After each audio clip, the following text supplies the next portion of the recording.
What if the greatest wealth strategy isn't about numbers, but about choice?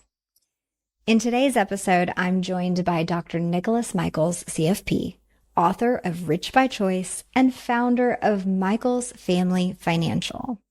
From turning down an $8 million signing bonus to writing a book that's changing how people view money, Nick's story proves that real success comes from alignment, not hustle.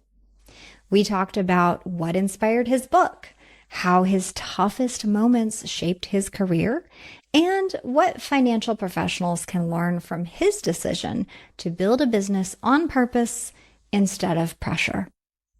If you've ever wondered whether writing a book or taking a bold stand could transform your career path or your business, you're going to want to hear this one all the way through. You're listening to Podcasting for Financial Professionals, the show where smart advisors, planners, CPAs, and money experts learn how to use podcasting as their most powerful marketing tool. I'm Virginia Elder, podcast strategist and founder of Podcast Abundance. Since 2019, I've helped financial professionals stop wasting time on random marketing tactics and instead build a podcast that increases authority, expands reach, and consistently drives leads. Before we jump in, I've got something that will change the way you think about your podcast. The most important 30 seconds of your show happens right after someone hits play. And most hosts have no idea what to say, how to make an impact, or how to capture the right listener that quickly. That's why I created the Attraction Messaging Blueprint, your simple guide to crafting a strong trailer, a tight 30-second intro, and a clear outro that actually generates leads for your business.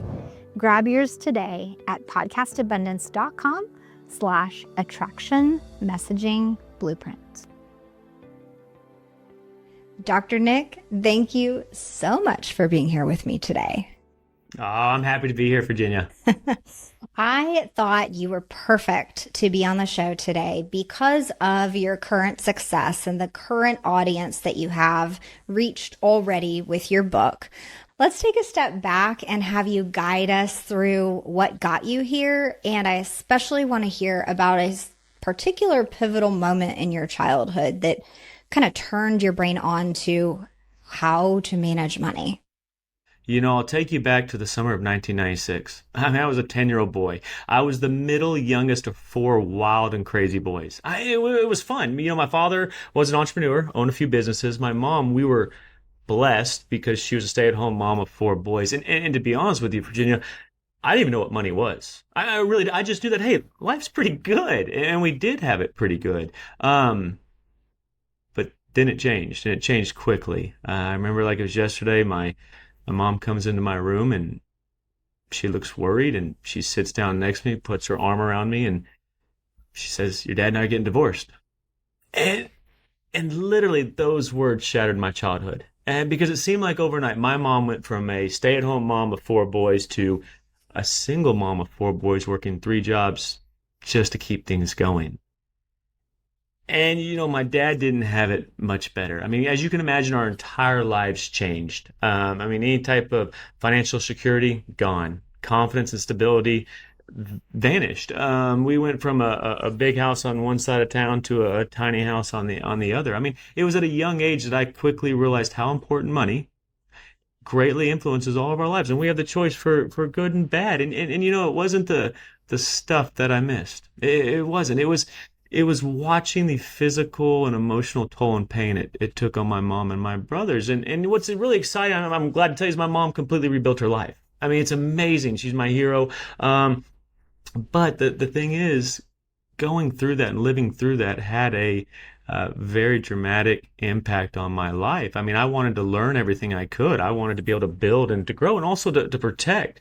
And so, yes, I love helping people become rich in money. And we do that, but we also love helping people become rich in life, rich in relationships, rich in doing more of the things you love with the people you love, and then teaching you how to protect those riches that, because this life's going to throw you curveballs that no matter what this world throws at you, you're still confident, you're still excited about your future. Yeah. Yeah. So at that point, when your parents are splitting and life seems completely uprooted, was there a key moment in there where you were like, oh, like money really matters. And so I'm going to go into finance? Like, I don't think it's that clear for like most 10-year-old kids. Most of them are like you were, where you're just like, I don't even know what money is. Life is great. But yeah, what happened there? When I was 10, I don't remember like thinking, oh, money, money, money. It was more lifestyle. It was more, hey, we had this and now we have this and I want this back. And it was more lifestyle things. And it wasn't, like I said, stuff. It was more the peace, the joy, the fun, because like when you have a lifestyle, it doesn't matter where that lifestyle is. But when you go from here to here, then you really know what you're missing. Like I have a buddy, he does mission work in Africa, and he comes across kids and they have nothing. I mean, we here in America, we're so blessed and lucky. They have nothing, but they're still happy-go-lucky kids because they don't know any better. They don't know the difference. And so, like, it was more of a lifestyle. But I do remember when I was 16, I worked at a golf course. And I think I got made $5 an hour. And I took out the trash, washed golf carts, picked up golf balls from the driving range. But the owner's name was Rex. And we played a game called Who Wants to Be a Millionaire? And he literally showed me, if I took a little bit, and he showed me the numbers, if I took a little bit of my paycheck, and I put it back. And by the time I got into my 30s, I can't remember the exact dollar amount, but to me it seemed like millions, if not billions of dollars. But what changed was empowerment. Like a light switch went off and go, oh, you're telling me that my future can be better than my past. Like I don't have to be rich. Like I can change my stars. And I didn't know at that time I was going to go into finance, but I did know that, oh, I want to start learning this. I want to know this because, there's something out there, a lifestyle that I want, and now you're telling me that I have the power to go get it. And so I mean, I just remember being excited. Yeah, I like that. So I agree. Often in childhood, there is someone or some moment that kind of, whether they mean to or not, they provide us this light bulb that kind of changes our perspective and inspires us and probably influences us for the rest of our lives.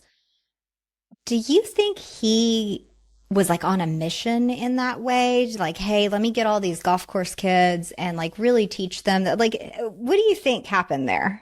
You know, Rex was a wonderful person. He's interesting because if you think about a typical golf course owner, I promise you, whatever you're thinking about right now, it's not Rex. I mean, he's the guy that bought a piece of land and was on a tractor, and he had a lot of help doing this. He didn't build the golf course, but he was out there helping build the golf course, like the manual labor. And that's Rex. And one of the things I remember, and we should all remember this, like myself, I'm a parent, and then we also have a nonprofit try to teach kids. So one thing that was in Rex's favor is that he was not just saying it, he was living it. I mean, he was a guy who came from humble beginnings and now owns a golf course. And he was so honest and spoke from the heart that, he didn't inherit any money from a rich uncle. This is how he did it. He never sold a business for a ton of money and just came into it. No, it was a slow and steady with small actions. And so I don't know if like he did it unintentionally, but he had a giving heart because he was living it and he was proud of his life and he came a long way. So he wanted, just like I try to do, to show people anybody can really do it. I came from the sports world and I played professional basketball in Europe. When you're taller and bigger and stronger, it helps in the sports world. Like you have an advantage. Right. In the business world, guess what? There is none of that. You can be tall, short, this, that, whatever. It's a skill. I mean, that's exciting to me that we can all learn and grow and improve our lives. I agree. So you mentioned your nonprofit and the fact that it's for kids. So I think this is a perfect spot to talk about it. And I'm curious how much of those lessons from Rex influence the way that this nonprofit works and runs and helps kids. It really is. So our nonprofits do a lot of different things. Money Education Kids, one of them. We help send kids to camp, which is another one. But it was really what you just described. The things that people have done for us, and it's my wife and I, and really helped our lives. We try to pay that forward. And the interesting thing is we buy a bunch of Cokes and candy, and I don't even like Cokes. So like battery acid for the body, but I do it because the kids like it. And we hand out gift cards because we want to make it fun. And again, my goal is they can learn one thing because then their education starts and they'll want to learn something else and then they'll want to learn something else. But it really impacts a lot because just here recently I was at a school and these kids and I was telling them my story and I told them about Rex.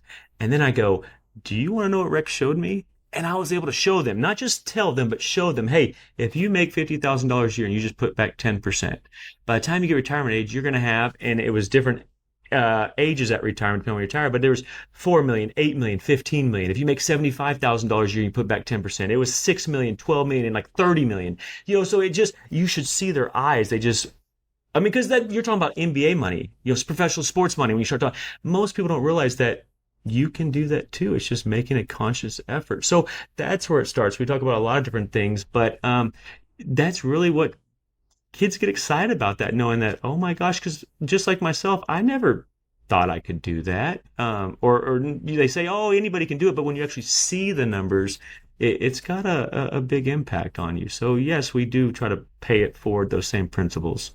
So bring us forward even more a little bit so the folks listening kind of understand your professional position at this current point. And then I want to dive in and talk about your book. My current profession situation at this point, my wife and I, we own our financial firm. It's Michels Family Financial. We really specialize in going real deep in 6 key areas. And one is, yes, investment consulting, helping people make smart decisions with their money. But then we also go into wealth enhancement, which is helping you save money on taxes and increasing your cash flow. Wealth protection, huge. Not only asset protection, but also protecting your lifestyle from being unjustly taken. Wealth transfer, making sure your loved ones are taken care of. And then all of our clients get to a point where day to day, month to month, year to year, they get to do what they want to do. Now it's, hey, how do we make a lasting impact on the world at charitable giving? So a lot of the book concepts, and we align it with what's important to them in their life. And so I always say I've got the second best job in the world. The first is being a trust fund baby, which I'm not a trust fund baby. The second is doing this. We love it. We love the people we help, and we love the impact we make on their life. What was the path that you took from, golf course education by Rex until you started this business and got to this point where you owned your own firm? I mean, that's pretty impressive. Thank you. It was a God wink. I mean, I played basketball in college, and my undergrad is actually psychology, which I never used to talk about very much. Not that I was ashamed of it, it's just I thought it didn't apply, but that's life and money. Everything's psychological. It is psychology. But I had an internship when I was in college, and a good family friend was a financial advisor, and I was a intern junior broker. And again, a God wink to when I started doing it, I fell in love with it. I was, math and money, because I was learning along the way, became pretty easy to me. And I saw the people that you're able to see it. It's like when you go out and mow your grass, you get to see your accomplishments, which is a good feeling. Same thing, you get to see it in people's lives. You get to see the anxiety, the worry, and you get to see that kind of melt away and the positive ripple effect you have on them. And it was just, that's what I wanted to do. And so that kind of shaped our trajectory of where we're at now. When did you jump out on your own? I actually started, 21 when I first started interning. I went full time at 26 after I stopped playing professional basketball. I was interning just about every year from now till then.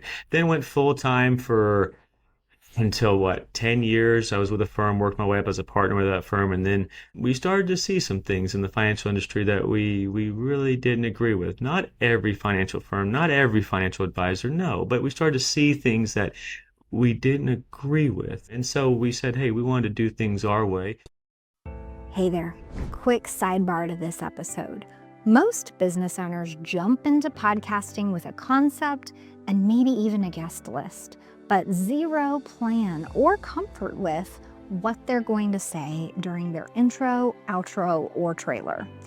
And these are the most important segments for your podcast because they either hook your ideal listener or lose them fast. The Attraction Messaging Blueprint fixes that. Inside, you'll learn the 4 key components for writing a memorable intro, a snappy outro, and a powerful trailer episode. You get examples, space to draft and refine your scripts, and a final checklist so you don't miss a thing. If you want your podcast to stand out and actually generate leads for your business, this is where your strategy starts. Download it for free today at podcastabundance.com/attraction-messaging-blueprint. I actually got offered a little over $8 million to leave the firm we were with and go with another firm, and very popular in the financial industry, which I'm not disagreeing. But at that point in time, I remember going home with my wife and I said, I can't do this anymore. We got to do things our way. And I remember like yesterday, my wife didn't even ask a question, didn't even bat an eye. She said, okay, let's do it. And we did, and we haven't looked back since. It was the greatest decision ever. Wow. So there's a couple things there that I think it's so cool that you played basketball overseas. We kind of glossed over that like through this first 10 minutes here. What a great experience. And of course, in my family, we watch EPL soccer. And so like, that's kind of the thing is like the kids want to go overseas and see what soccer is like over there because we don't have height in our family. You are gifted with height. I am not. But I will share my son just made the middle school basketball team. So he is very proud of himself. Congratulations. Thank you. The other piece there that's so cool is you walked away from a massive payout. I mean, a lot of people would not be able to balance their moral compass with that amount of money. And so I just want to like call that out, give you some credit there. That's a big deal. And to then kind of recognize, I think the only way to do this is to go out on my own is a big step, and that compounds the bravery that you had to have. So tell us about starting your own firm and what were those early days like? You're never fully going to be prepared to start a business. I mean, for us, for myself, my wife and I interviewed everyone. I'm talking probably 100 different people in all walks of the industry, all walks of entrepreneurship and everything. And I thought I had, hey, this is our roadmap. This is our plan. We're going to nail this. 3 days in, we're throwing a 90-degree curveball in there and we're starting because that's entrepreneurship is that you have to be able to move and pivot. Now, all of our key values, our key traits, how we help people hasn't changed a bit, but how the business structure and how you do things, some of those things, it's just, that's entrepreneurship. So it's a wild ride, but you have to, yes, be prepared. I'm not saying don't be prepared. Do your research, but just know in any type of entrepreneurship, you're going to get thrown some curveballs and you just have to have the will, like your purpose, your overall mission. You've got to be grounded in saying, hey, this is why I'm doing it because that's what's going to keep you going every day.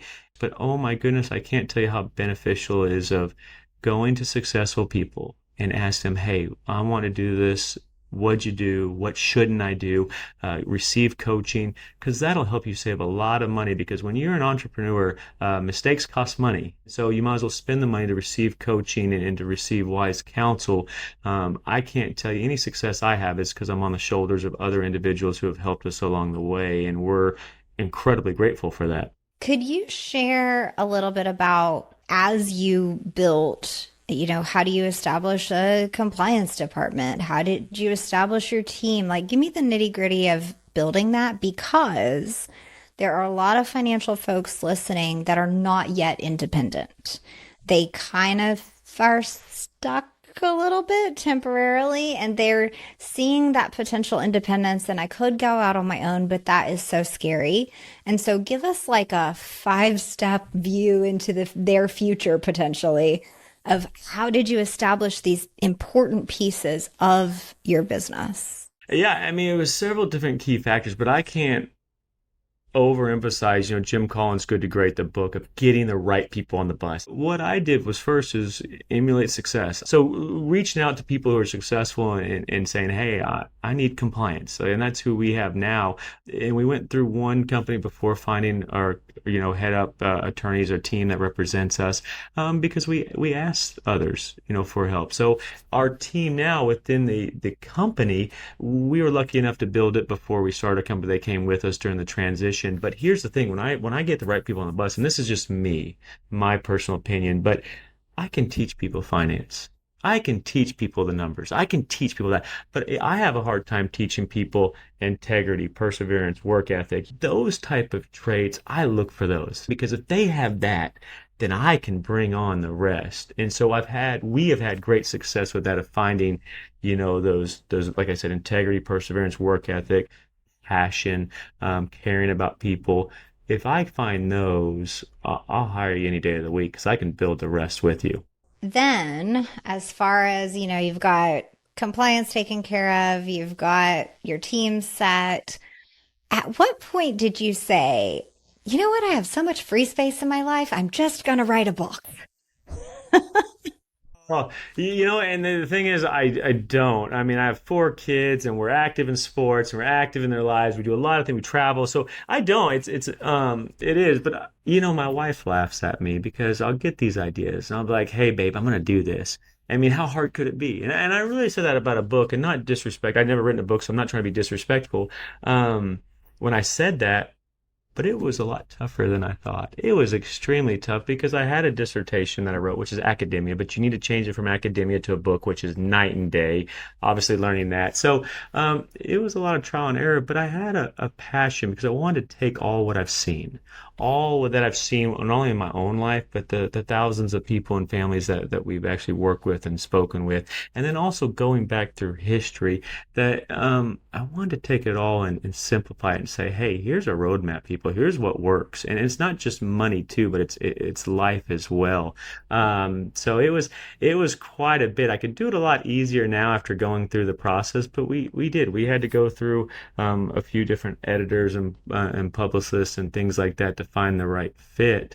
But it was quite a challenge, but I'm incredibly grateful. Yeah. Tell me what that process was like, not just coming up with content or anything like that, but really finding the right editors and publicists. I've been in the space enough to where I have several friends that have written a book, and there are different stories from everyone. And you don't have to name names or anything, but I would love to kind of hear about, red flags or things that made you go, like, this is not the right person for us, or this is the right person. Like, what that whole book writing process, I know lots of people aspire to do it, but it is another very scary place. I actually tried it on my own for a little bit and going through different writers, and it really wasn't going the way that I wanted to, and it just wasn't a mess, and the direction of the ship wasn't pointed in where I wanted to go. But now again, writing a book was the moon to me. Just probably like many of you listening, like I didn't know what to do. I didn't know how to steer the ship where I wanted to go, and so I finally, again, I should have known better from the beginning. But I've got several friends, and a couple of them have had great success in writing a book. Couple knew somebody, and so I reached out to everyone and just said, hey, this is what I'm wanting to do. I'm struggling with this. And 2 of the individuals I reached out to gave the same advice, the same publishing company who ended up publishing my book, and it completely changed everything. And the book would not have anywhere near the success in reaching people and changing their lives if we wouldn't have got that advice. Would you share with us a little bit about your mindset behind the book? I mean, obviously you want to get information out, and you talked about switching it over from like an academic perspective into a real life perspective, but more of like the positioning, right? Were you like, this book is going to attract people into my business, or was there something else there? What was the goal? What was kind of some of the thought patterns behind writing a book? I learned a lot of things and a few key things that really changed my life. Because you remember when I talked about in my childhood, I went from a really comfortable lifestyle to really poor. But then my life came full circle that, when I was young and I was newly married, I call it outwardly successful, but inwardly stressed. And what that means is my business profession started to grow. I was quickly rising, bringing on new clients. I made partner with the firm. You'd be like, oh, from the outside looking in, Nick's got it going on. But the thing is, my happiness level was not going up with my business success. And a lot of it had to do with my marriage. I did a lot. I was young and dumb. I thought because I was a financial advisor, I should be managing the money. It wasn't a power thing, but just I thought it was what I brought to the table. My wife brings everything else. It's something I could help and contribute to. But I was wrong because we were having money disagreements. I remember like it was yesterday. We're on our way home from Lubbock, Texas. My wife and I have a weekend getaway, watching college sports with some friends, having a great time. But on the way home, another money disagreement. I mean, it wasn't a fight, but just we couldn't get on the same page. And at that point in time, I had an option. I could either just keep dealing with this, like we're spinning our tires in the mud, not making forward progress, or I go searching for answers. And so I called mentors and said, "Hey, I'm dealing with this. This is a problem." And they gave me some books to read, and it wasn't books on money. They were books on women and marriage and what it truly meant. Because in my faith, and this is mine, to leave, cleave, and become one flesh, like you come together. I thought I was doing it, but I wasn't. But they gave me some exercises to do, and it completely changed my marriage. I mean, it was a game changer, not only for our own life and what we were building, but the trajectory of us doing it together. And so that is about money, but it's also about life. And so I wanted to write a book because a lot of money books talk about this percentage and that percentage and this expense ratio or whatever they talk about, and that's all important. But our book is different where it takes you on a journey of, hey, it's you. This is your life. Like we don't get to decide when we come into this world. We don't get to decide when we leave, but we do get to decide on how we live our lives, and that's exciting. So it takes you on a journey to understand what's important to you, who's important to you, what's the exact life you want to live, what's your strengths and weakness, what's your money psychology, all these things. And then only then, once you understand that, now let's start aligning our finances and our goals on those things. And that's where you find true joy. Because Virginia, you and I both know a ton of people who have a ton of money. They're not happy. We know people who don't have money and they're not happy, but we know other people that have money and they're happy. And so it's how do you have it all? Now, just because my wife and I do these things, we have 4 kids. Does that mean every kid eats all their vegetables and they never talk back to us and go to bed on time? No, like it's still life. But I tell you what, by doing this, it's changed our life in an incredible way. And I wanted to share that with people. Mm-hmm. So I'm hearing that it didn't really truly have like a business play to writing your book. It was really like a passion-led life lesson, share the wealth type of thing. It really is because in our business now, when I first started in this business, if someone had a heartbeat, they could become a client. I was young, I didn't have any client, but now it's true that there's only so many time in a day and so much energy that I can't help everybody. Like we have certain minimums, and we deal with people that have already created wealth because the complexities of their life we specialize in. But I want an opportunity to help anybody. It doesn't matter if your income is this, or whatever. You're a human being and I want to help you. And so, because in that book, it talks about legacy planning as well. And there's some secrets to that because, 90% of legacy transfers in America right now fail. I mean, how amazing. I mean, that's incredible that 90%, all of us who have children, you want to create a life and pass on everything to your kids, not just money, but your values and things like that. It fails. And so I talk about that in the book too. Hey, these are some conversations and step-by-step instructions of how 85% of that problem goes away. And most people don't even realize it. So the book is geared towards everyone. And I love that. Yeah, I do too. I appreciate you putting that out there. So for the folks listening, they might be, hoping to transition independent, like we mentioned earlier. They might be thinking about writing a book and thinking about, well, how do I position this as, professional person in this space and attract people to my business? That's usually kind of the mindset behind starting a podcast even. So could you share some quick nuggets as we start to get towards the end here as how do you market your business? Or perhaps how did you market as you were growing? Because it sounds like maybe you don't probably have to market anymore. You've kind of got that client base built, but give us some window into like, what would you do if you were building today? The best thing. Now, when I was early on growing, you asked how do we market? It was through our clients. I mean, we got the greatest clients ever. We love them. I mean, I joke and say my mom's my greatest client because just think everything she's went through, for me to be able to look her in the eyes and go, hey, mom, you don't have to worry about money again. Like you did it. And she did. And so that's really special to me, especially as her son. But all of our clients are like family to us. And so we had a lot of referrals. But a book is the greatest business card. Now, statistically speaking, I think it's somewhere between 20 and 30%. If I give you a book, Virginia, there's a, not you personally, but just say that 20 to 30% chance that you even read it. Possibly a 30% chance that you skim it. So the chance of someone reading it or not, but just that you have a book and it creates you as an expert in that field, just like a podcast. So it does put you in a different space, but it also allows people to understand who you are. That, like, you think about financial advisors. Sometimes if Nick, a financial advisor, that can be, I don't use the word scary, but unknown. There's a lot of bad financial advisors in the world. There is. I'm sad to say, but there are. You can't trust them. It's sad. So there's there's going to be some negative connotations. But when you get to share your story and say, hey, I'm just like you. Like I have a past, you have a past. I went through tough times. I made financial mistakes. I'm not saying here I'm the perfect person or perfect finance guy, but let me tell you what I learned and let me tell you what works.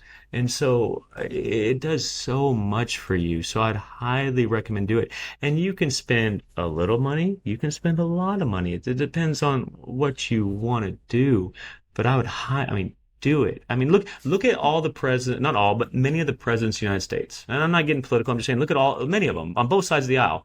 A lot of them wrote books that really propelled them entering in the arena of politics and helped them get to where they wanted to politically. Look at a lot of entrepreneurs, Tony Robbins, Oprah Winfrey, like they use that. So it's not a secret. I mean, it's going to help propel you. And it's absolutely worth it. My wife and I joke around. What's cool about our book too, we have these QR codes at the end of every chapter. My wife and I do a video where we go further into our own lives and plenty of mistakes that I've made. So we talk about that because we wanted the book to come alive. But here's the thing. I told my wife before it came out, I said, even if this bombs, our kids are going to be able to watch this and read this even long after we're gone. So it's as if I'm writing to my children as well. And so think about that too. It's part of your legacy that you're leaving behind. And so there's so many different benefits of podcasts and books and speaking your voice. Yeah, thank you for highlighting all that. I really appreciate it. And that is kind of one of the big challenges in the podcasting space. And I think in the book writing space too, like many entrepreneurs, professionals, finance space or not, will sit on their idea for like 2 years before ever starting to execute. And I love that you brought up Dan Sullivan and several books that you've kind of dropped the name here and there. I really appreciate that because when you're in those spaces around those people, you're not allowed to sit on those ideas. Like the crew pushes you.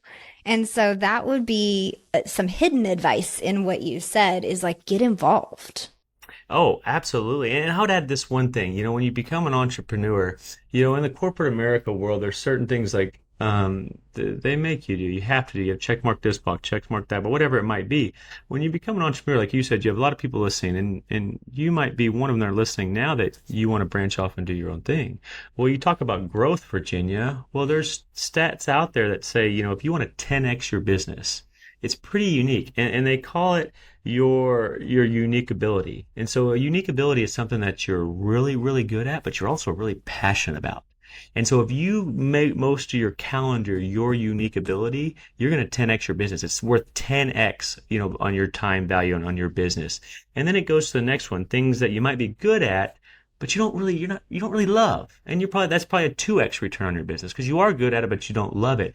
But then it goes to other ones like things you're not good at and you don't like. And so guess what? As a business owner, when you're independent, you get to delegate those things because that's like a minus 10x on your business. So you get to focus on all the things you're really good at and you're really passionate about. And then you get to delegate and bring members on your team who are really good and really passionate about the other things. And all of a sudden, boom, your business explodes. And you have the power to do that because you're helping more people, because it all comes down to the more people you help and the better you help those people, success is going to follow.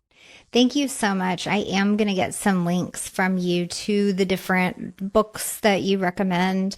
Of course, we're going to feature your book, Rich by Choice. I love that. Where can people find and follow you? Do you hang out on LinkedIn at all, or how can we get in touch with you? Everyone who's listening, I want to give you a free gift. If you go to www.richbychoicebook.com, richbychoicebook.com, right there it'll say free gift in a green box. Check the one that says Compounding by Choice. It's a free chapter I'm going to give to you. And why it's so important, we have had thousands upon thousands of reviews and people reaching out how this one chapter changed their life, and it changed mine too. And what it is we talk about money. We talk about compound interest. But most people don't take the time to understand and realize that every area of your life right now, marriage, finances, business, relationships, health and wellness, intelligence, faith, everything is compounding. And it's either compounding for good, getting better, or compounding for worse. There's no something being stagnant. And the book walks you through simple strategies of going, okay, hey, let me list the key areas of my life, the key people in my life.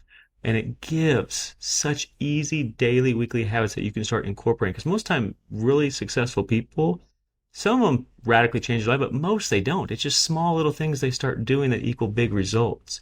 And so that's my gift to you, richbychoicebook.com. I want you, if you want the book, it's there too, but it's going to help you in an incredible way, which is our goal. Yeah, I love that. Thank you for the free gift. I'm so excited to get it. And I want to encourage everyone, don't pass this up. Thank you. God bless everybody. Thanks for spending your time with me today on Podcasting for Financial Professionals. If you walked away with one idea that helps you get more visible, increase your authority, or turn your podcast into a real lead generating machine, then your time was worth it. Before you go, let's make sure you have strong intros, outros, and a trailer for your podcast that pulls in your ideal clients. Grab the Attraction Messaging Blueprint. It gives you the formula, examples, and worksheets to make the most important segments of your show count. Download it for free right now at podcastabundance.com/attraction-messaging-blueprint.